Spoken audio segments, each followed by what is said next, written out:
Ujo Fico,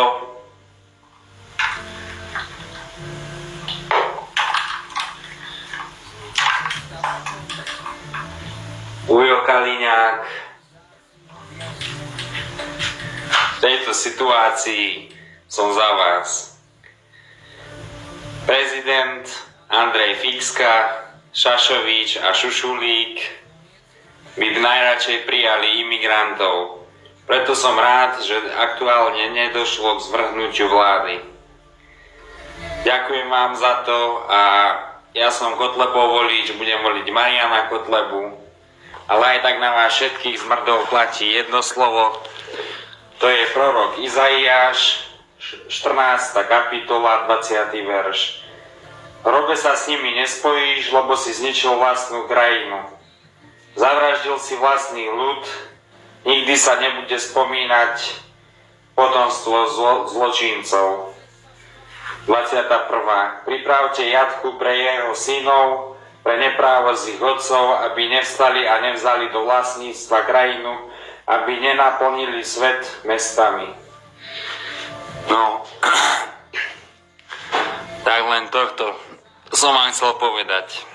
No, a kriminálka mi nemohla nič, lebo som čo? Lebo som psychiatrický pacient, lebo táto guma puška je vzor 58 moja na Airsoftová na guličky.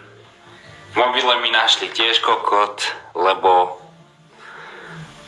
som dal, predtým ako išiel na expertízu, som dal preinštalovať Android. Takže teším sa na vás, ako vás národ zavraždí. Aj vaše rodiny. Ahojte.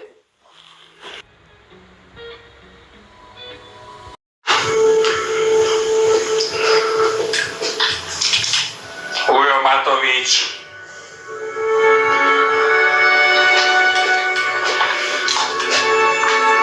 Ty si jeden gamma kokot, skurvený vyjebaný skurvisín, ktorého mater omylom porodila. Ty šašo skurvený vyjebaný. Ty vlasti zradca tohto národa.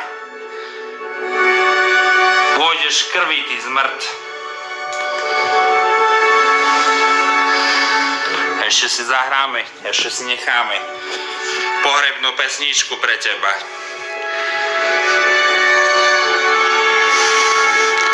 A ideme.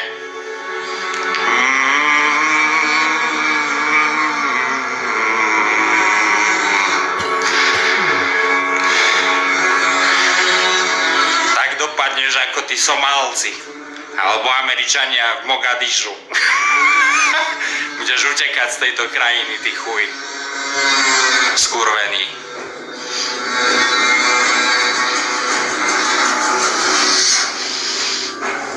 No. Takže sa teším na teba, ako budeš horieť v pekle. Ty neznaj Boh. Ty nemáš Boha pri sebe, ty kokot. Čau.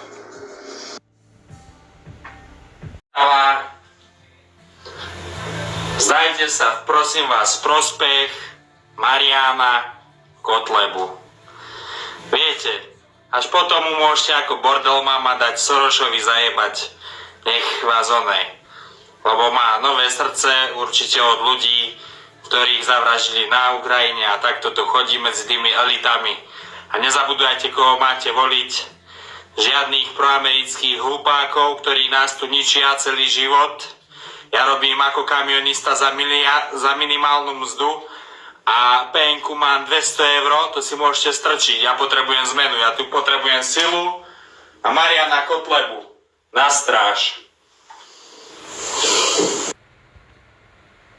Pani Čaputová, dáme si spolu na raňajky sexuálne paradajky.